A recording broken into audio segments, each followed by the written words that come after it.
الحمد للہ رب العالمین والصلاة والسلام علی سید الانبیاء والمرسلین اما بعد فاعوذ باللہ من الشیطان الرجیم بسم اللہ الرحمن الرحیم قال اللہ تبارک و تعالی فی شان حبیبہ مخبرا وعامرا ان اللہ وملائکتہ یصلون علی النبی یا ایہا الذین آمنوا صلوا علیہ وسلموا تسلیما الصلاۃ والسلام علیک یا سیدی یا رسول اللہ وعلی آلک واصحابک یا سیدی یا نبی الرحمہ۔ تمام حمد و ثنا تعریف و توصیف اللہ تعالی جل مجدہ الکریم کی ذات بابرکات کے لیے جو خالق کائنات بھی ہے اور مالک شش جہات بھی۔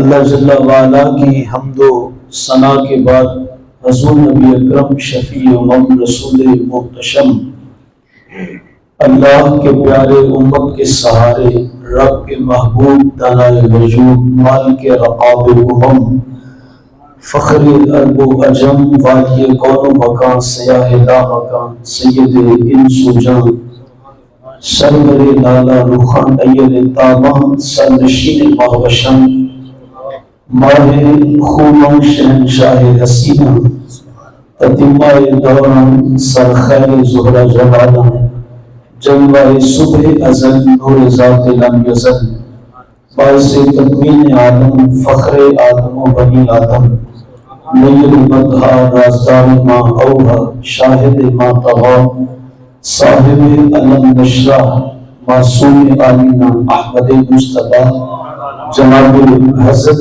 محمد مصطفیٰ صلی اللہ علیہ وسلم کے حضور ناز میں اپنی نیاز مندیوں کا خراج پیش کرنے کے بعد عزتوں کی مسندوں پہ تشریف فرما حضرات علماء کرام نعت خوانان شیر لسان اور قابل عزت احترام حاضرین و سامعین السلام علیکم ورحمۃ اللہ وبرکاتہ۔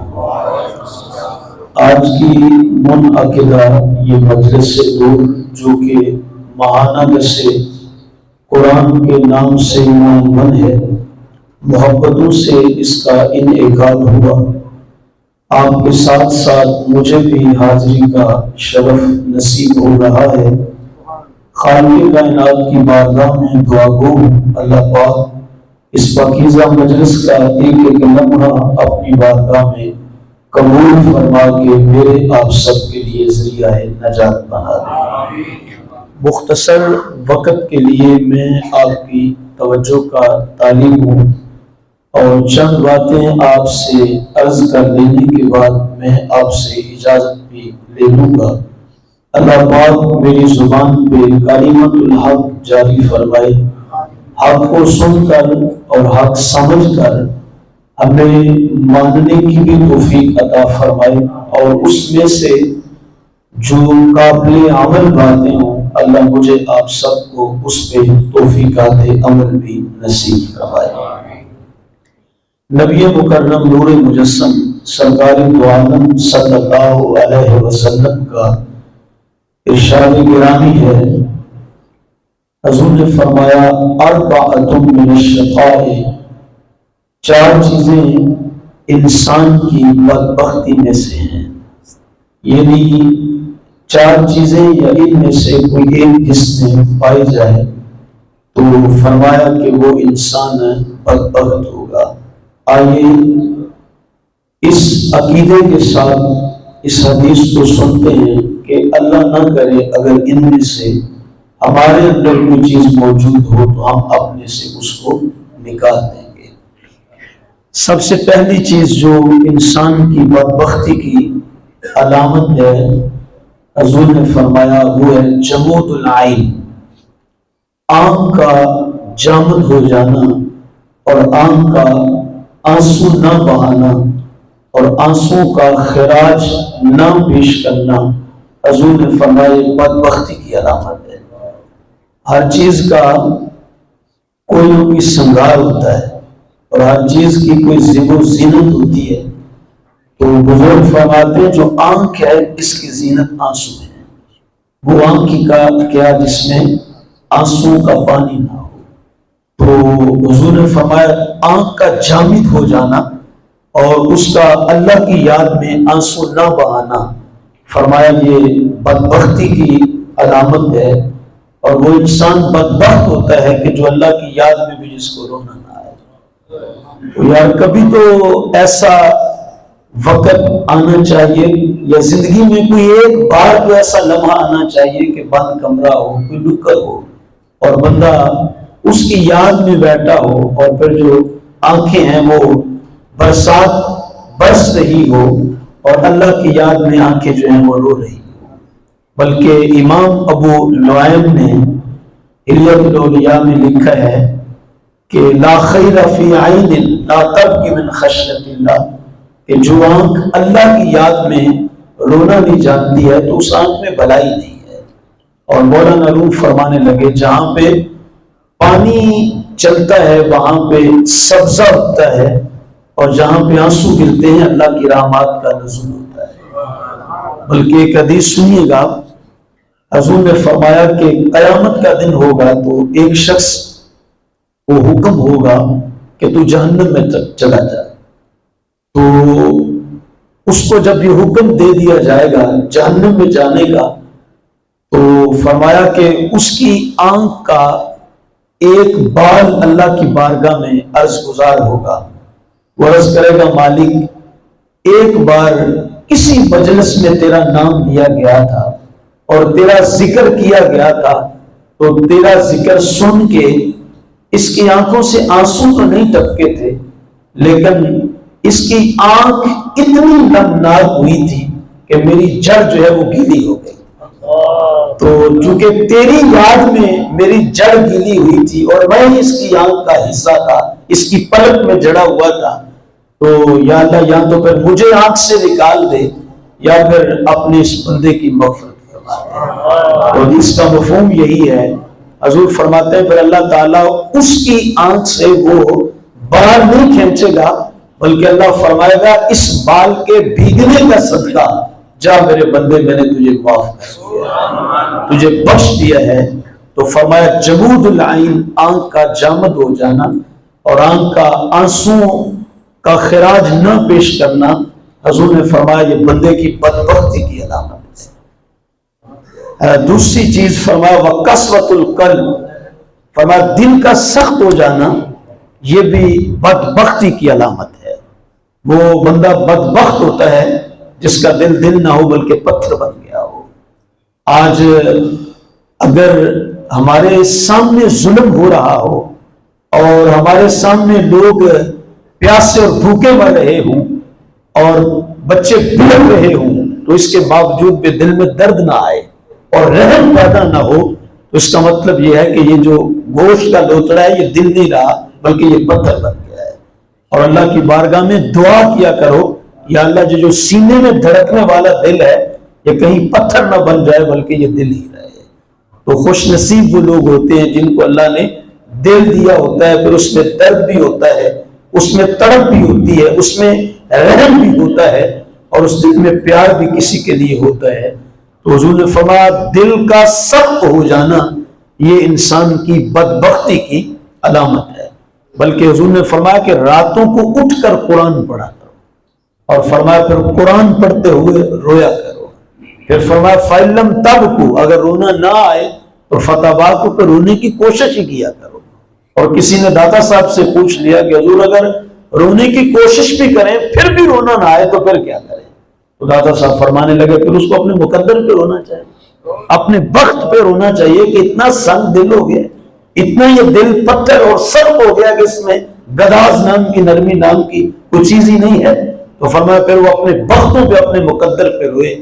تو فرمایا آنکھ کا جامد ہو جانا اور قسوۃ القلب، دل کا سخت ہو جانا، حضور نے فرمایا یہ بدبختی کی علامت ہے۔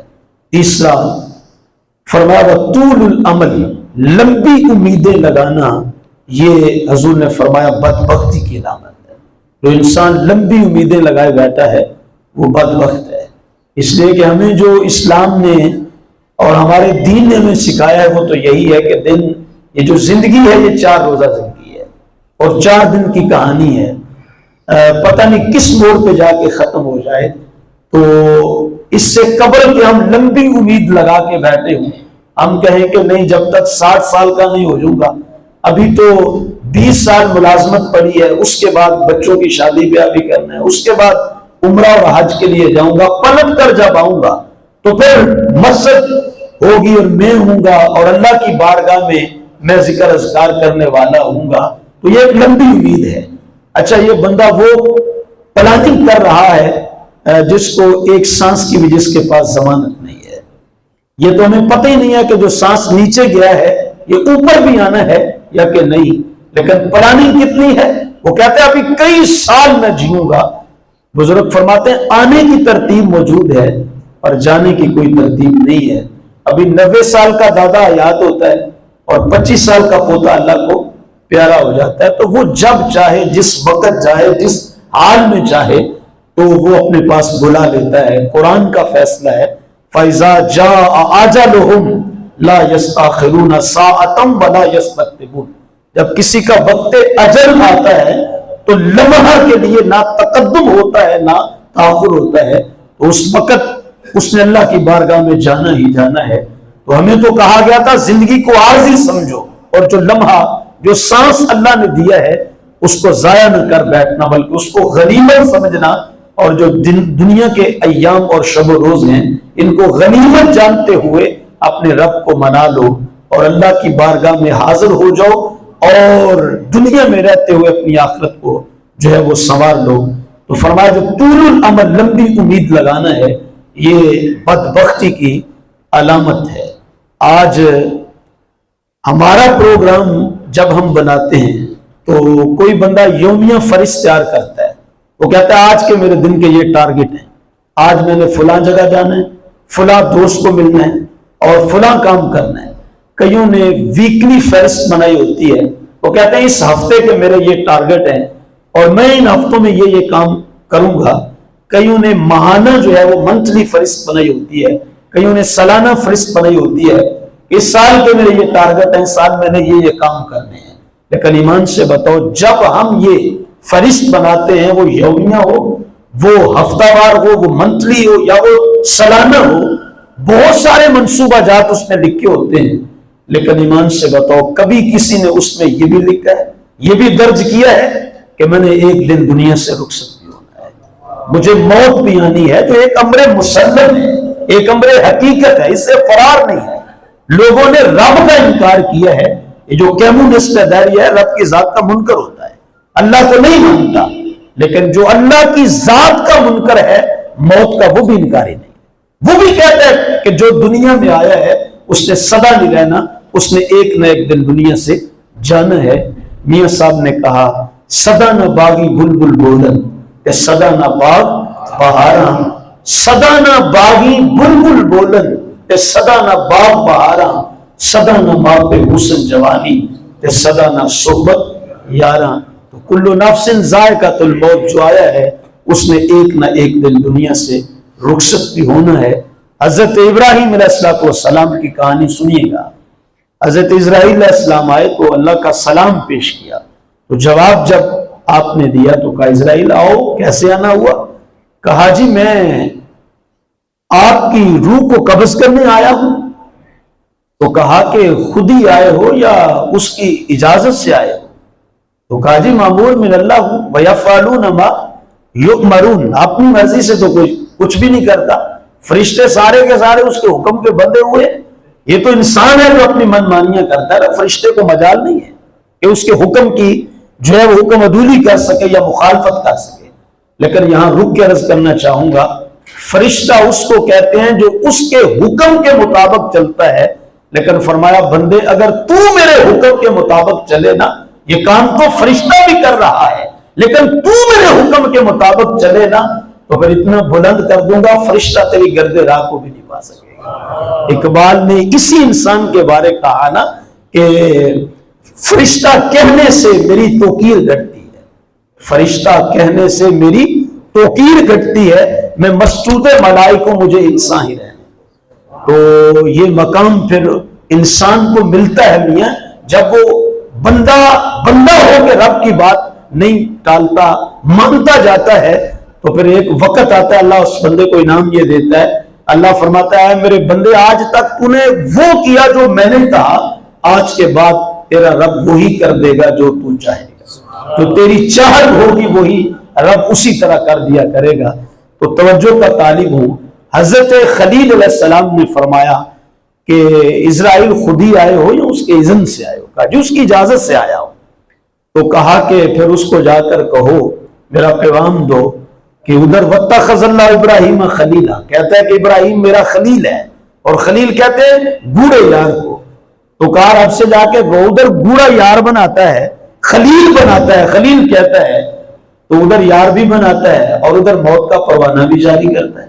تو ذرا اس کے جا کے بتاؤ کہ یار بھی بناتا ہے، دوست بھی بنایا ہے، اور موت کا پروانہ بھی جاری کرتا ہے۔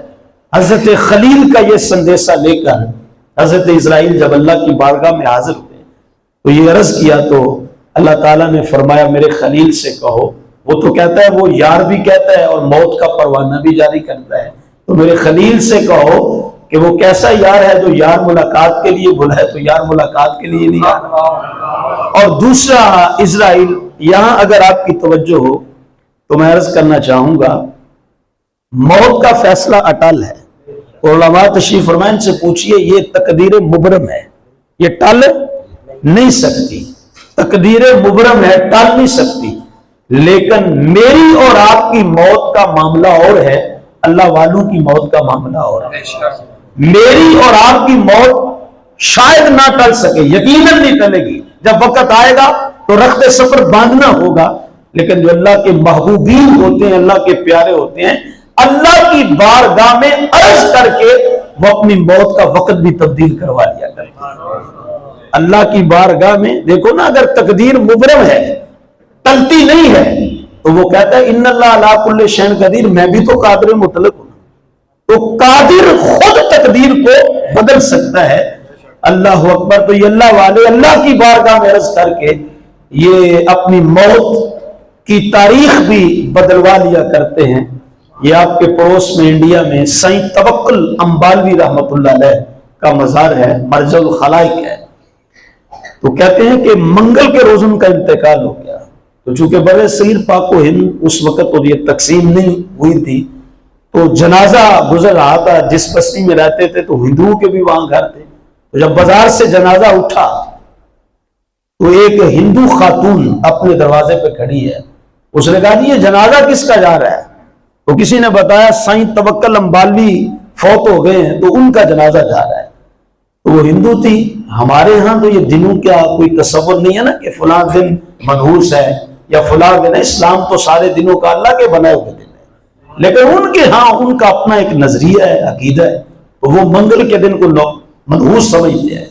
تو وہ ہندو عورت کہنے لگی لو جی یہ کیا تماشا ہوا کہ اللہ والے بھی منگل کے روز مرنا شروع ہو گئے؟ تو جب یہ بات اس نے کہی تو کہتے ہیں سائیں توکل امبالوی اپنی چارپائی جو جنازے والی تھی اٹھ کے بیٹھ گئے، اس عورت کو مخاطبہ کیا اور فرمانے لگے اگر منگل کے روز ہمارا مرنا تجھے پسند نہیں آیا کوئی بات نہیں، ہم انتظار کر لیتے ہیں، جب جمعہ آئے گا تو پھر اس کی بارگاہ میں حاضر۔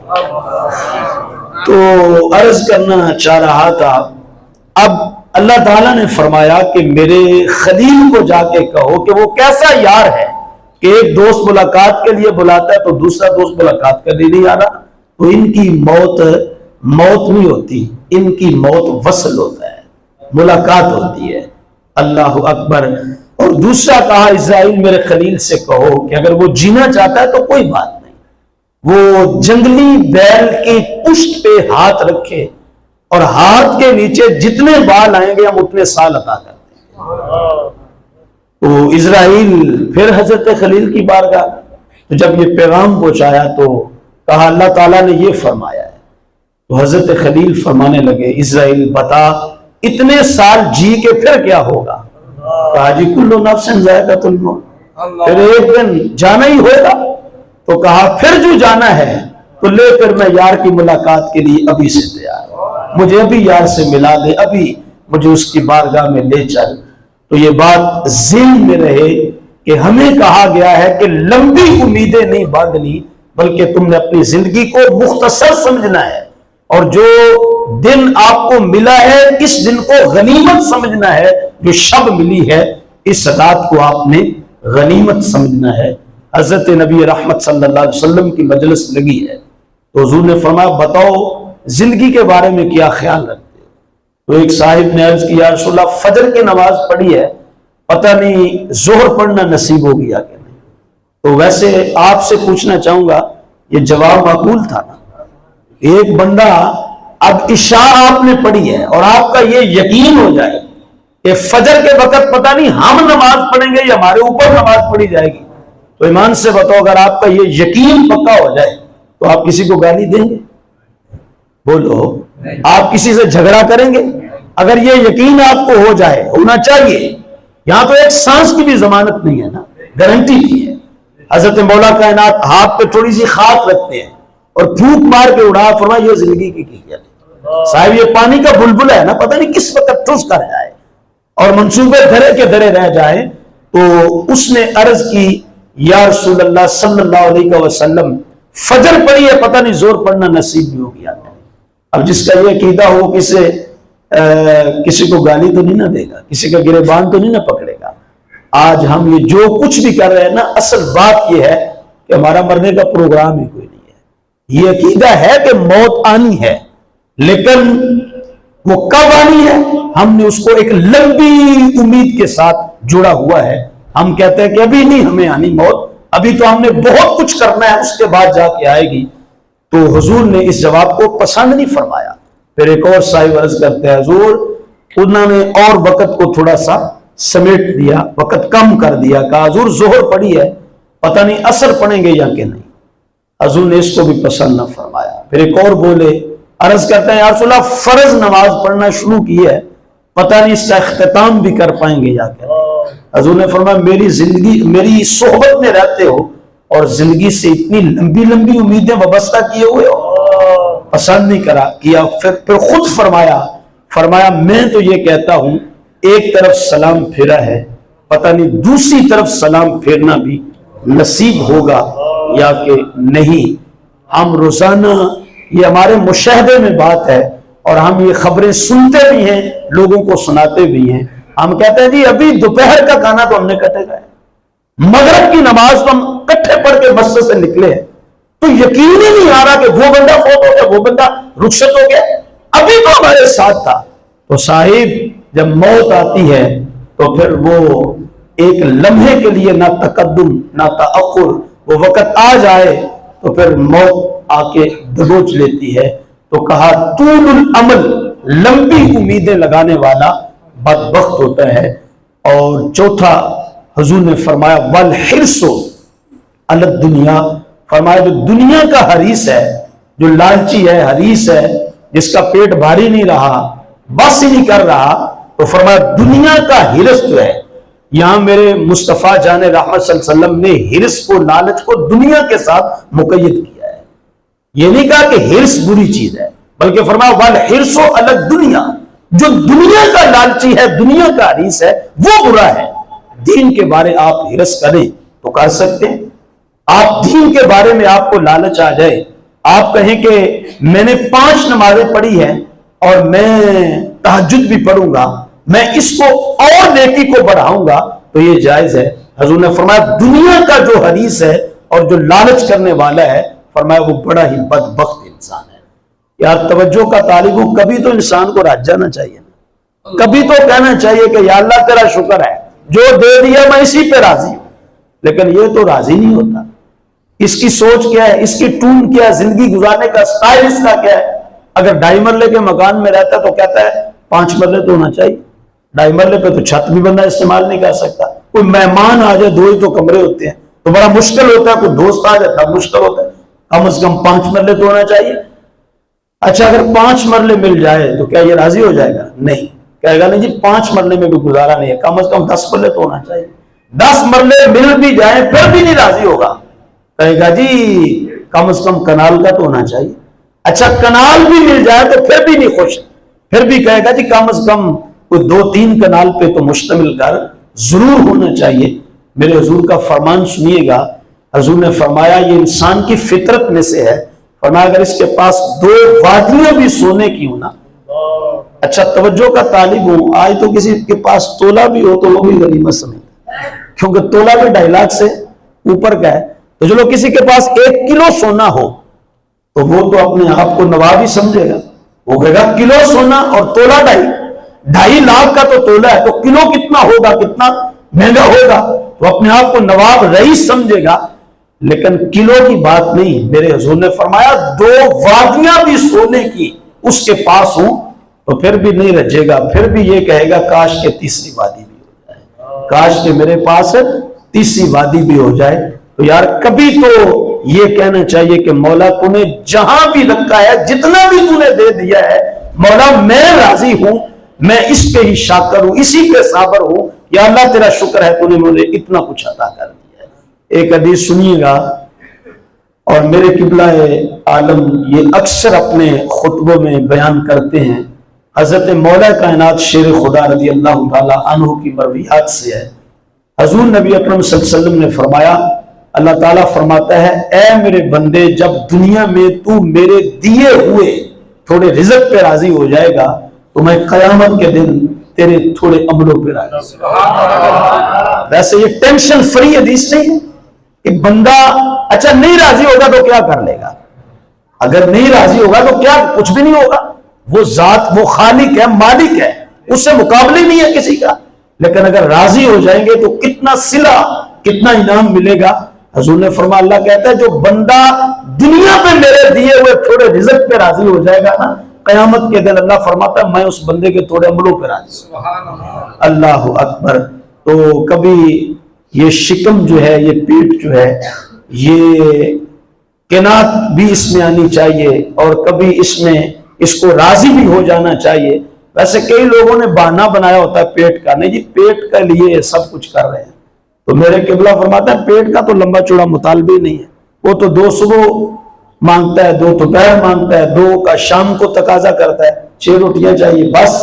لیکن یہ جو بندہ راج نہیں نہ رہا، یہ پیٹ کا بہانہ ہے، یہ پیچھے وہ ہرس ہے، وہ لالچ ہے۔ تو اس لیے دنیا کا حریص جو ہے، حضور نے فرمایا وہ بدبخت انسان ہے۔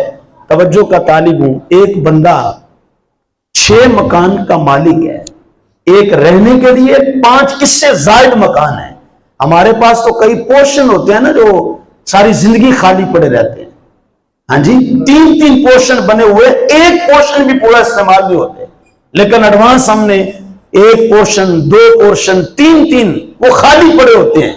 اچھا ایک بندے کے لیے اپنا مکان بھی ہے، ذاتی مکان ہے، اچھا مکان بنا ہوا ہے، ہر قسم کے سہولیات بھی میسر ہیں، اس کے باوجود 5 مکان اس کے پاس اور ہے۔ توجہ کا طالب ہوں، لیکن اس کا بھائی کرائے پہ ذلیل ہو رہا ہے۔ اب وہ اس کے باوجود کہ 5 مکان زائد مالک بھی ہے ان کا، لیکن اس کے باوجود وہ 6واں مکان بنائے اور وہ اپنے بھائی کو کرائے سے اس کی جان نہ چھڑائے، میں کہتا ہوں اس سے بڑا بدبخت کوئی ہو ہی نہیں سکتا۔ اور یار اگر تجھے اللہ تعالیٰ نے دیا ہے، اپنی ضروریات سے زائد دے دیا ہے، تو وہ جو خجل خوار ہو رہے ہیں تیرے خاندان کے لوگ، تیرا سکا بھائی ذلیل ہو رہا ہے کرائے پہ، تو اللہ کی رحمت اگر چاہیے نا تو پھر 6واں مکان اپنے لیے نہ بنا بلکہ اپنے بھائی کے لیے آسانیاں پیدا کر دے۔ حضور نے فرمایا جو سب سے بہترین صدقہ ہے وہ کون سا ہے؟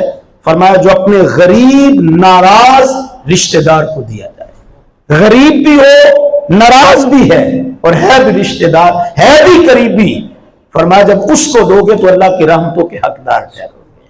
تو آئیے ہرس کو ختم کیجئے، لالچ کو ختم کیجئے، قناعت اختیار کیجئے، دنیا میں بھی زندگی سوکھی گزرے گی اور قیامت کے دن بھی اللہ تعالیٰ اس کا بڑا اجر و ثواب عطا فرمائے گا۔ وہ مولانا روم نے کہا نا کوزہ چشم حریصاں پر نہ شد، کوزہ چشم حریصاں پر نہ شد، تا صدف کانے نہ شد پر در نہ شد۔ مولانا کہتے ہیں یہ جو حریص کی آنکھ کا پیالہ ہوتا ہے نا یہ کبھی بھی پر نہیں ہوتا۔ حریص جو لالچی بندہ ہے اس کی آنکھ کا پیالہ کبھی بھی پر نہیں ہوتا، وہ ہمیشہ وہ زیادہ کے چکر میں جو ہے وہ رہتا ہے۔ اللہ اکبر۔ لیکن آگے ایک مثال دیتے ہیں بڑی خوبصورت، وہ کہتے ہیں کہ دیکھو جو سیپ ہوتی ہے، سیپ سمندر میں، تو جب وہ بارش ہوتی ہے تو وہ اپنا منہ کھول لیتی ہے اور منتظر رہتی ہے کہ کوئی بارش کا قطرہ میرے اندر بھی آ جائے۔ تو کہتے ہیں جب ایک ہی قطرہ اس کو میسر آ جائے تو پھر وہ دوسرے قطرے کا لالچ نہیں کرتی، وہ فوراً اپنے منہ کو بند کر لیتی ہے، قناعت کرتی ہے، اسی پہ جو ہے وہ قناعت کر لیتی ہے۔ تو مولانا کہتے ہیں کہ وہ جو سیپ ایک بارش کا قطرہ لے کر قناعت کر لیتی ہے اور دوسرے کا لالچ نہیں کرتی ہے، اللہ اس قناعت کا اس کو صلہ یہ دیتا ہے کہ وہ قطرہ پانی کا ہوتا ہے، اللہ اس کے پیٹ میں جب جاتا ہے تو اس کو ہیرا بنا دیتا ہے۔ اللہ اس ایک قطرے کو کیا بنا دیتا ہے؟ ہیرا بنا دیتا ہے۔ تو آپ کے پاس تھوڑا ہو لیکن اس پہ قناعت کر جائیں، یقین جانے وہ بہت ہے۔ اور آپ کے پاس کروڑوں کی صورت میں، اربوں کی صورت میں پیسہ ہو، مال پڑا ہو، لیکن اگر قناعت نصیب نہیں ہے تو وہ سارا رائگا ہو جائے گا، وہ ضائع ہو جائے گا، ایک وقت آئے گا وہ آپ کے پاس نہیں رہے گا۔ تو انسان کو یہ کہا گیا کہ جو دنیا کا لالچ ہے، دنیا کا حرص ہے، یہ تیرے اندر نہیں ہونا چاہیے۔ تو حضور نے فرمایا والحرص علی الدنیا، دنیا کا جو لالچی ہے، حریص ہے، یہ بڑا ہی بدبخت انسان ہے۔ میں پھر دہرا دیتا ہوں، سب سے پہلی چیز حضور نے فرمایا کہ آنکھ کا جامد ہو جانا یہ بدبختی ہے، دل کا سخت ہو جانا یہ بدبختی ہے، اور میرے محبوب نے فرمایا کہ لمبی امیدیں لگانا یہ بھی کیا ہے؟ بدبختی ہے۔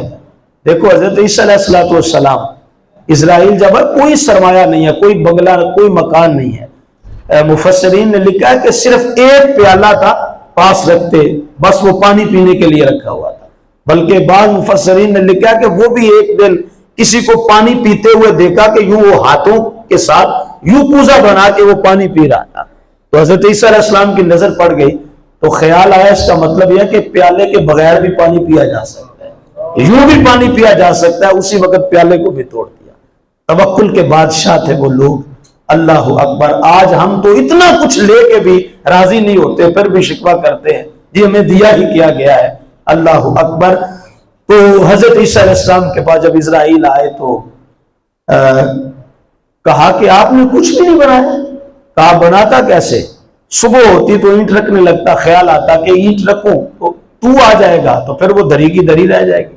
پھر تھوڑی دیر کے بعد خیال آتا کہ پتہ نہیں شاید وہ لیٹ ہو جائے، نہ آئے، میں مفہوم عرض کر رہا ہوں۔ تو کہا پھر جب تیاری کرنے لگتا پھر خیال آ جاتا اگر تو آ گیا تو پھر وہ سارا محنت ضائع چلی جائے گی، تو میں تیرے انتظار میں رہا اور کچھ بھی بنا نہ سکا۔ یہ ہے وہ لوگ جن کی موت اور زندگی قابل رشک ہوتی ہے، اور جن کی زندگی کے بھی اوپر فرشتے اور رب خود رب ہو کے رشک کرتا ہے، اور اب کے یہ پیارے لوگ ہیں کہ جو زندگی اس طرح گزار کے چلے جاتے ہیں۔ تو بہرحال میں عرض کر رہا تھا کہ یہ چار چیزیں انسان کی بدبختی کی علامت ہے۔ اختصار کے ساتھ چار چیزیں وہ بھی آپ کو عرض کر دوں کہ جس کے میرے محبوب نے جس کے بارے فرمایا کہ یہ بندے کی خوش بختی کی علامت ہے۔ چار چیزیں بدبختی کی علامت اور چار چیزیں خوش بختی کی علامت۔ کبھی پھر آئے تو ان پہ مفصل گفتگو کریں گے، لیکن اتنا سن لیں، حضور نے فرمایا اربع من سعادت المرء، فرمایا چار چیزیں انسان کی خوش بختی میں سے ہیں۔ سب سے پہلی چیز حضور نے فرمایا ان تکون زوجتہ صالحۃ، حضور نے فرمایا اگر اللہ کسی کو نیک بیوی دے دینا تو فرمایا یہ بندہ بڑا خوش بخت ہوتا ہے، بندہ خوش بخت ہوتا ہے۔ اسی کہنے ہیں جڑی ملازمت کر دی ہوئے کوئی 80,000 مہینہ تنہا لیندی ہوئے وہ کسی نے مل جاتے وہ بندہ بڑا خوش بخت ہے۔ ہاں دونوں ہاتھ جڑ جاتے ہیں نا، یہ بھی کمائے گا وہ بھی۔ آج تو یقین جانے ڈیمانڈ کی جاتی ہے اپنے بچوں کے لیے، جب والدہ رشتہ لینے جاتے ہیں تو بعض جگہ سنا گیا ہے کہ وہ باقاعدہ ڈیمانڈ کرتے ہیں جی بچی ملازمت کرتی ہے، تو کسی غیرت مند باپ نے کہا جی بچی خانہ داری کے لیے، عورت خانہ داری میں ہی سجتی ہے، باہر نہیں سجتی ہے۔ تو وہ آگے سے کہنے لگے جی زمانہ یہ آ گیا، دونوں چیز بندے کمانتے پھر گزارا، پھر گھر کا چولہا چلتا ہے، تو ہم نے کچھ اپنی مجبوریاں بنائی ہوئی ہیں۔ لیکن میں توجہ کا طالب ہوں، ہم کہتے ہیں کہ خوش بخت وہ ہے جس کو کوئی نرس مل جائے، جس کو کوئی جو ہے وہ ایسی بیوی ملے جو کم از کم ₹1,00,000 تنہا لیتی ہو، بینک مینیجر مل جائے، لیکن میرے محبوب نے فرمایا خوش بخت وہ ہے ان تکون زوجتہ صالحہ، جس کو اللہ تعالیٰ نیک بیوی عطا فرما دے۔ تو میں آپ کو بھی مشورہ دوں گا، آپ جب اپنے بیٹے کے لیے بیٹی لینے جائیں اور اپنی بہو رانی لینے کے لیے جب جائیں، کسی کے گھر میں جائیں، تو یہ مت ڈیمانڈ رکھیں کہ آپ جہیز میں کیا دیں گے، یہ انگلش کتنا پڑھی ہے، یہ ملازمت بھی کرتی ہے یا نہیں۔ یہ ساری چیزیں ثانوی حیثیت رکھتی ہیں۔ سب سے پہلے یہ سوال ہونا چاہیے کہ ہماری جو بیٹی بننے لگی ہے، انگلش بولے نہ بولے، یہ بتاؤ کہ مصطفیٰ کا قرآن بھی پڑھنا آتا ہے یا نہیں، سرکار کے دین سے ریلیٹڈ بھی ہے یا کہ نہیں ہے۔ اچھا خدا کی قسم اگر والدین یہ ڈیمانڈیں رکھنا شروع کر دینا تو وہ باپ جو ساری زندگی محنت میں مشقت میں گزار دیتا ہے، بوڑھا ہونے کے باوجود بیچارہ پھل لگا کے ریڑھی سارا دن ریڑھی پہ پھل بیچتا ہے، کیوں؟ اسے پتا ہے کہ ایک سیمسٹر کی فیس جو ہے وہ 2.5 لاکھ مجھے دینا ہے، اور اگر وہ تعلیم نہیں بچی کو دلواؤں گا تو کوئی رشتہ ہی نہیں اچھا آئے گا، وہ قبول ہی نہیں کرے گا۔ تو یہ آپ لوگوں نے ایسے ماں باپ کو مجبور کیا ہے۔ اور اگر آپ کی ڈیمانڈ یہ ہو کہ انگلش آتی ہو یا نہ آتی ہو، سب سے پہلے یہ بتاؤ قرآن پڑھنا آتا ہے، محمد عربی کی ذات پہ درود و سلام بھی پڑھنا آتا ہے یا نہیں آتا ہے؟ تو پھر انہیں 2 لاکھ سیمسٹر کی فیس کی فکر نہیں ہوگی، ان کی ترجیحات میں یہ بات شامل ہوگی بچی کچھ اور پڑھے یا نہ پڑھے، کالج یونیورسٹی میں جائے یا نہ جائے، مدرسے میں اس کو داخل ضرور کروائیں گے، حضور کے دین کی تعلیم سے آشنا اس کو ضرور کروائیں گے۔ تو کاش کہ ہماری ترجیحات بدل جائیں۔ تو حضور نے فرمایا ان تکون زوجتہ صالحہ، جس کو اللہ نے نیک بیوی دے دی وہ بندہ بڑا خوش بخت ہوتا ہے۔ اچھا ویسے ہم نے تو بیوی کو بھی دنیا سمجھ رکھا ہوا ہے، کوئی بیوی کی بات کر لے تو کہتا ہے بندہ جی دنیا دار ہے تو دنیا ہی گلاں ہے۔ یہ بات ذہن میں رہے، بیوی صرف دنیا ہی نہیں ہے، بیوی دین بھی ہے۔ بیوی کیا ہے؟ میرے محبوب کی حدیث ہے، علماء سے سنتے ہیں، حضور نے فرمایا النکاح نصف الایمان، نکاح کیا ہے؟ آدھا، ایک اسلام ہے اور ایک ایمان ہے۔ اسلام بعد میں ہے، ایمان پہلے ہے۔ وہ جبریل کے حدیث آپ علماء سے سنتے ہیں، پہلے ایمان ہے پھر اسلام ہے اس کے بعد احسان ہے۔ تو ایمان کا نمبر، اسلام کا نمبر، احسان کا نمبر۔ تو میرے محبوب نے یہ نہیں فرمایا النکاح نصف الاسلام کہ نکاح کا تعلق دوسری ثانوی حیثیت والے اسلام کے ساتھ ہے، نہیں نہیں، حضور نے فرمایا نکاح اتنی عظیم چیز ہے، اس کا تعلق 2 نمبر والے اسلام کے ساتھ نہیں ہے، پہلے نمبر والے ایمان کے ساتھ۔ تو نکاح کو کیا کہا؟ آدھا۔ تو نکاح کیسے ہوگا؟ کیوں جی؟ بیوی ہوگی تو نکاح ہوگا۔ تو پھر بیوی صرف دنیا نہیں ہے، بیوی کیا ہے؟ دین ہے۔ بیوی کیا ہے؟ دین ہے۔ وہ ایک بندہ تھا تو ایک دن تہجد کی نماز پڑھی، تو پھر سردیوں کی رات تھی، اٹھا ادھی رات اٹھا، وضو ٹھنڈے پانی سے کیا، تہجد پڑھی، پھر فجر تک جاگتا رہا، فجر مسجد میں باجماعت پڑھی، پھر مسجد میں بیٹھ کے قرآن کی تلاوت کرتا رہا اور رات و وظائف میں مشغول رہا۔ اشراق کا وقت ہوا تو اشراق بھی پڑھی، پھر جب گھر گیا تو تحدیث نعمت کے طور پہ کہنے لگا شکر الحمدللہ آج تیسا تہجد بھی پڑھی ہے، آج تیسا فجر باجماعت پڑھی ہے جا کے مسجد میں، اور پھر ہم نے اشراق بھی پڑھی ہے، قرآن کی تلاوت بھی کی ہے اور رات و وظائف بھی کی ہے۔ تو پہلو میں بیوی کھڑی تھی، اس نے کہا جی اندے وچ ادھا حصہ میرا بھی ہے، اس میں آدھا حصہ میرا بھی ہے۔ انہوں نے کہا لے ادھی راتی میں جا گیا ٹھنڈے پانی نال وضو میں کیتا ہے، محنت میں نے کی ہے، تو کہتی ادھا حصہ میرا بھی۔ انہوں نے کہا جی میرے سرتاج منو یا منو لیکن ادھا حصہ میرا بھی ہے۔ انہوں نے کہا میں نہیں مانتا۔ انہوں نے کہا چلو مان جاؤ گے۔ اگلا دن آیا تو حضرت صاحب جڑے تہجد وقت اٹھے سن وہ ساری رات سوئے رہے، سورج طلوع ہو گیا، کرنیں جب چہرے پہ پڑی تو پھر آنکھ کھلی، گھبرائے ہوئے تھے۔ جو تہجد کا معمول رکھتا ہو فجر بھی قضا ہو جائے تو وہ ظاہر ہے، گھبرایا ہوا اٹھا تو بیوی پاس ہی کھڑی تھی، تو کہا جی کیا ہوا؟ کہا جی آج فجر بھی رہ گئی، تہجد بھی، نفلی بھی رہ گئی، فرضی بھی رہ گئی، سب کچھ رہ گیا۔ تو اس نے ہنس کے کہا، اس نے کہا جی اس میں بھی آدھا حصہ میرا ہے۔